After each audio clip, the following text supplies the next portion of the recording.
साथियों, नमो बुद्धाय, जय शोक सम्राट, जय भीम, जय भारत।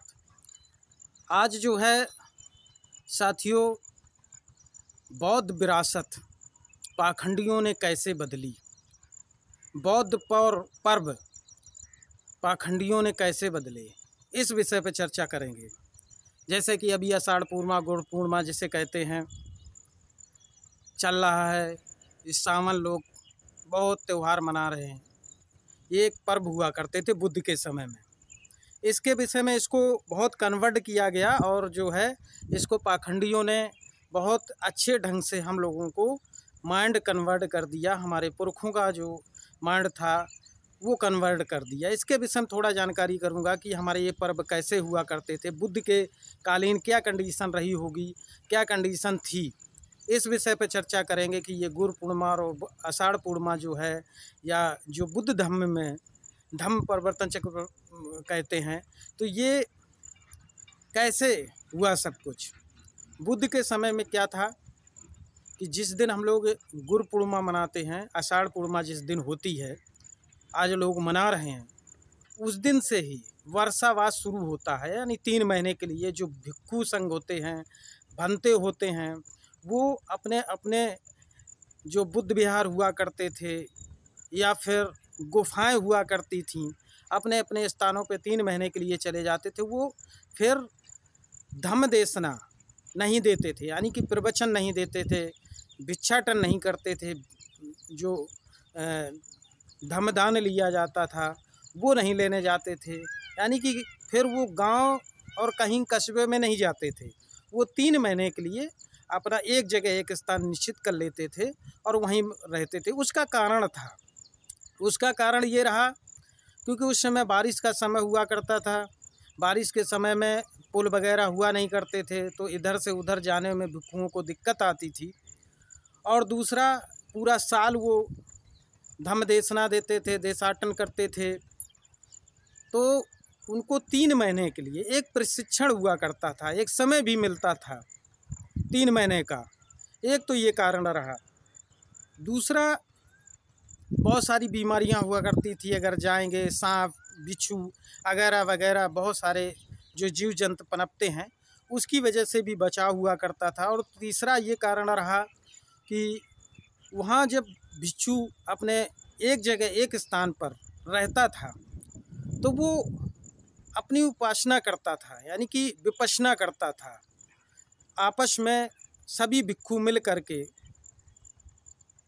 बैठ करके तर्क वितर्क किया करते थे और अच्छी नॉलेज किया करते थे, जानकारियाँ किया करते थे, जिससे कि उपासकों को अच्छे ढंग से धम्म देशना दी जा सके, उपदेश दिए जा सकें।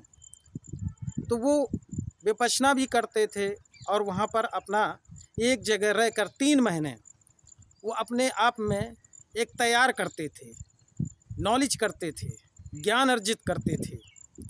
ये एक कारण था।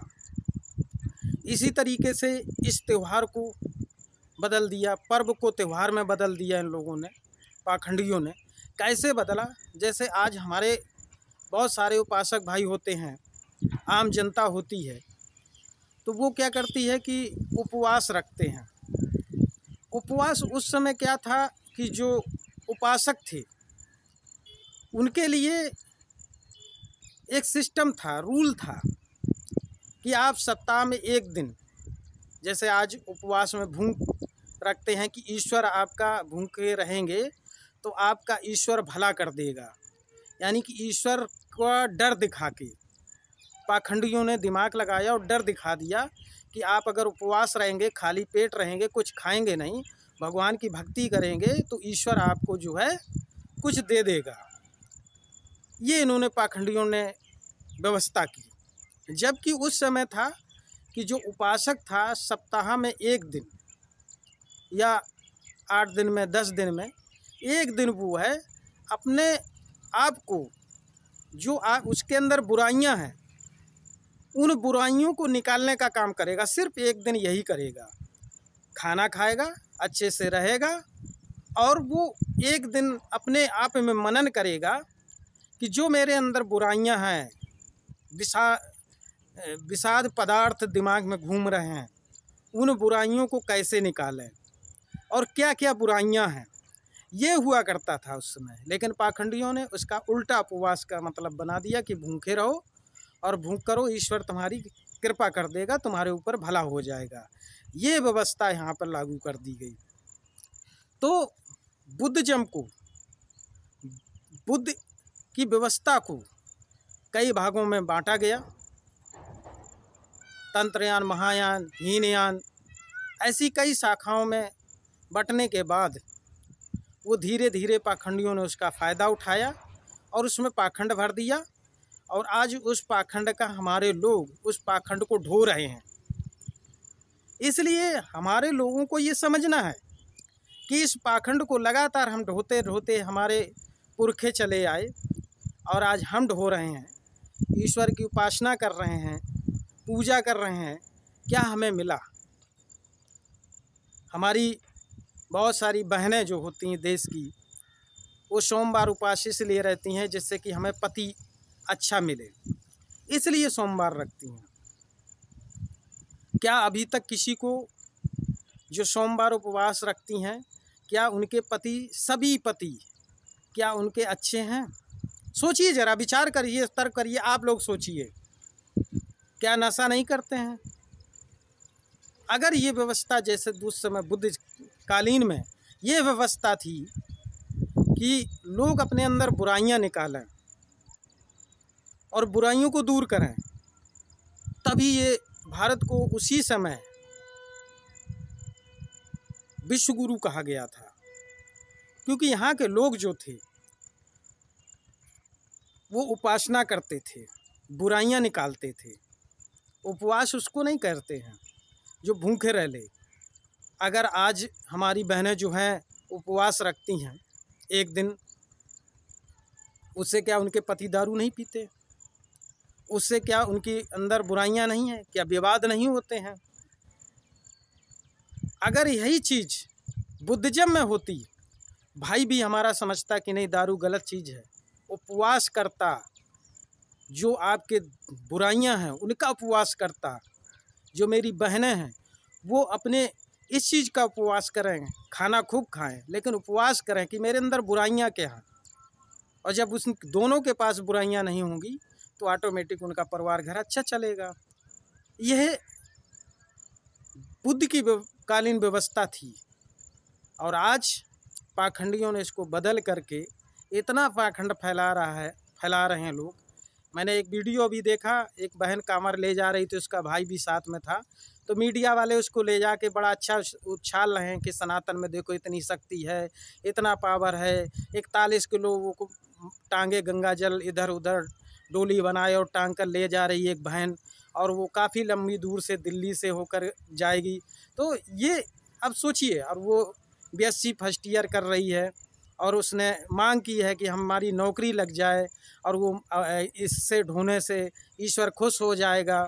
और यह चीज़ को हमें समझना है। उसका भाई भी साथ में, हमारे पापा पिता बीमार हैं, वो ठीक हो जाएं।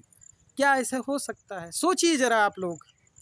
तो इसलिए बुद्ध की जो विरासत को तोड़ मरोड़ के ख़त्म किया गया है, उस विरासत को हमें अगर बचाना है तो बुद्ध की व्यवस्था, बुद्ध की पर्व, बुद्ध की इतिहास, उसको समझना होगा, पढ़ना होगा, तभी इस देश का उद्धार होगा। तो मैं मूल निवासियों से निवेदन करूंगा, अपील करूंगा कि मैं अपने हिस्से की लगातार अपने बहुजन लोगों को जगाने का काम कर रहा हूं। अंधविश्वास से निकाल के तर्कवादी, विज्ञानवादी बनाने की कोशिश कर रहा हूं। मैं अपना कर्तव्य कर रहा हूं। आप क्या कर रहे हैं? आप इतना मत करिए कि मेरे चैनल को सब्सक्राइब करिए और चैनल को ज़्यादा से ज़्यादा, जो मेरे वीडियो अच्छे लगे उनको ज़्यादा से ज़्यादा शेयर करिए, जिससे लोग जागरूक हों। हमारे भाई हैं, बहनें हैं, हमारे पिता जो बुजुर्ग हैं, माताएं बहनें हैं, इनको सिर्फ जागरूक करने की ज़रूरत है। तो यही एक तरीका है, सोशल मीडिया का माध्यम है। मीडिया तो पाखंड लगातार जो फैलाने का काम कर रही है, उस मीडिया से दूर रखने की ज़रूरत है जो पाखंड अंधविश्वास लगातार फैला रहे हैं। तो इसलिए अपनी विरासत को अगर बचाना है, अपने पुरखों की विचारधारा को बचाना है, अपने इतिहास को बचाना है, तो चैनल को सब्सक्राइब करिए और शेयर करते रहिए। यही आपका कर्तव्य होगा, यही आपका कार्य होगा। मैं तो अपने हिस्से की लड़ाई लड़ रहा हूँ, आपके हिस्से की लड़ाई इतनी है कि आप चैनल को सब्सक्राइब करते रहिए और शेयर करते रहिए। इसी के साथ सभी साथियों को नमो बुद्धाय, जय शोक सम्राट, जय भीम, जय भारत, जय संविधान।